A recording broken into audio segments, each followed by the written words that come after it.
You think it's just a game. You watch someone shout at a screen. Veins in their neck. Hands shaking. Eyes wet. Over a ball. Over pixels. Over strangers running on a field who don't even know they exist. And you think, it's just a game. But here's the thing no one is asking. What if it was never about the game at all? What if the person screaming at the television isn't watching a match, but escaping something? What if the man who hasn't missed a single game in 11 years isn't passionate about football, but terrified of something inside himself that only goes quiet when the whistle blows? What if obsession is never really about the thing people are obsessed with? That's the question. And if you stay long enough, the answer will unsettle you. Society taught us a very clean story about sports fans. They are passionate, dedicated, loyal. They wear their team's colors like armor. They know every statistic, every player, every season. They build entire identities around wins and losses. And we celebrate this. We call it devotion. We call it community. The world built stadiums for it. Billion-dollar industries. Religions of rivalry. Entire cultures woven around the sacred rhythm of a season, the hope of a beginning, the agony of a final. We told people, this is belonging. This is how you connect. Pick a side. Wear the jersey. Sing the song. And most people did. Without ever asking why. Because asking why would have meant looking somewhere far more uncomfortable than a scoreboard. But the truth is, obsession doesn't grow from joy. It grows from emptiness. Think about the people you know who are truly obsessed, not just fans, but consumed. The ones who can't miss a game. Who feel physically ill when their team loses. Who argue about players with a ferocity they never bring to their own lives. Who spend hours watching replays, reading analysis, building fantasy leagues, disappearing into gaming worlds for days at a time. Ask yourself, when did it start?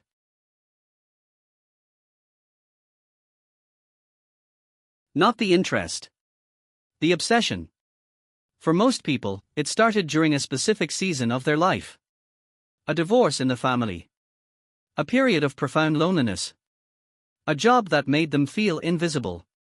An adolescence where they didn't know who they were or where they belonged. The frightening part is, they didn't choose obsession as a coping mechanism. No one does. It chose them. Quietly. Gradually. The way all escapes do, one small relief at a time, until relief becomes the only thing you know. Psychologically, what's happening in the obsessed mind is far more complex than passion. It begins with something called identity fusion, a concept studied extensively by social psychologist William Swan. When someone fuses their identity with a team or a game, the boundary between self and group begins to dissolve. Their team's victory becomes their victory. Their team's loss becomes a personal wound. This isn't metaphor. The brain processes it that way, neurologically, literally, as if it happened to them. And this matters. Because for someone whose real life offers very little sense of mastery, very little control, the game becomes the one place where they experience what psychologists call self-efficacy. The feeling that outcomes are connected to their presence. That their energy matters. That when they wear the jersey and watch from their specific seat, something changes. It's irrational. They know it's irrational.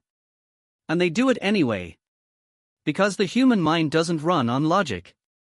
It runs on emotional survival. Now go deeper.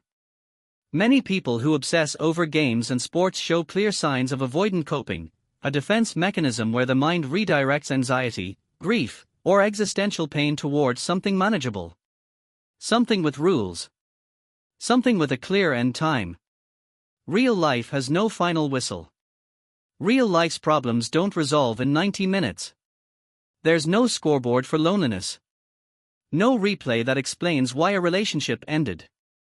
No statistics for the slow feeling that you are not becoming who you were supposed to be. But a game. A game has structure. It has tension that resolves. It has heroes and villains. It has moments of pure, earned ecstasy, and that ecstasy is real. The dopamine is real. The oxytocin released when your team scores, when you're surrounded by thousands of people all feeling the exact same thing, that neurochemical rush is as real as any human connection. Which is exactly why it becomes addictive. Because for some people, it is the only place they feel genuinely connected. Psychologists studying parasocial relationships, the emotional bonds people form with figures who don't know they exist, have found something profound. For isolated individuals, the attachment formed with a sports team or a game's characters can fulfill the same psychological function as real relationships. The brain doesn't fully distinguish. It registers belonging. It registers meaning. It registers I am part of something. And when you've spent years feeling like you're not part of anything, that feeling is everything. Perhaps you know someone like this. Perhaps you are someone like this. You've felt it, that specific pull. The way the world narrows during a match. How everything else, the unpaid bills, the quiet conflict at home, the vague persistent feeling that your life hasn't turned out the way it was supposed to, all of it recedes. Goes soft. Becomes background noise. And in its place, pure presence. Pure feeling. A story unfolding in real time that you are somehow part of. What many people fail to realize is that this isn't weakness. This isn't stupidity or shallowness. This is the human mind doing what it has always done, finding meaning and connection wherever it can survive. Some people find it in religion. Some in work. Some in love. Some in the thundering, beautiful, temporary religion of a sport. The question isn't whether the obsession is real. It is. The question is what it's standing in for. Because underneath every obsession, every person who can't stop, who schedules life around games, who disappears into digital worlds for hours at a time, there is a need that hasn't been met in real life. A longing for mastery. A hunger for belonging. A quiet, aching desire to feel, even for 90 minutes, that they matter. That they are part of something that matters. And the most painful part. They usually don't know. They genuinely believe it's just about the game. There's something almost beautiful about it, if you look long enough. The human need to belong is so ferocious, so fundamental, that we will build entire worlds to satisfy it. We will paint our faces. We will memeize the names of strangers. We will feel genuine grief when a team we've never played on loses a game we didn't participate in. We will do all of this, rather than sit alone in the silence and feel what we actually feel. Maybe that's not a flaw. Maybe that's just what it means to be human, to find elaborate, imperfect, sometimes desperate ways to feel less alone in a world that never promised to make that easy. But here is the thought worth sitting with. If the obsession is a door, and it is always a door, a way out of something, then somewhere on the other side of it is the thing it's been protecting you from seeing. Not something terrible. Not something shameful. Just the truth of what you need.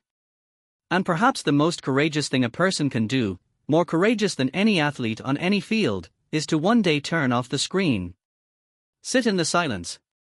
And finally ask, what am I really looking for? The game will always be there. The answer is already inside you.